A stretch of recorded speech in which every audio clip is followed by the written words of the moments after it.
I'm going to show you how to install Python regardless of what operating system you are using. And the best thing is, I'm going to show you how to do it in less than 3 minutes. Now before we start installing Python, we first want to make sure that we don't have it on our computer.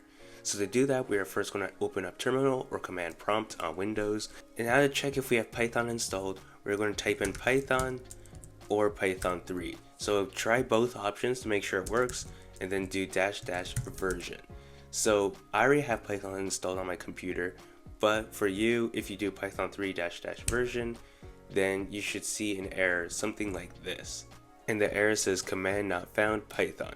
And what this means is you do not have Python installed on your computer. So once you have confirmed that you do not have Python installed on your computer, we are ready to start. Now to install Python, we're going to go to the official Python page, python.org, and we are just going to install it. And I have a link in the description below that you can click on. And now we are going to go install for our current operating system.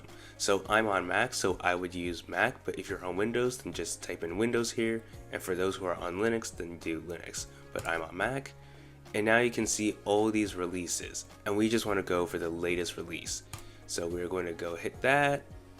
And then now we can see all these, and I want the Mac OS. We open that on our computer. And now time for the installation process. It's really that simple. So we double click that, and then we hit continue, continue, continue, agree. So now if you hit install, then it's going to ask for your password and everything. So I'm just going to do that real quick.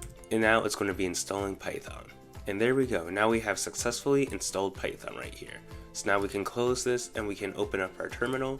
And now to check if we actually do have Python installed, we can do Python 3 -- version, and what we should get is the latest version, which is the one that we installed. If you have any questions, ask them in the comment section below, and I will see you in my next lesson.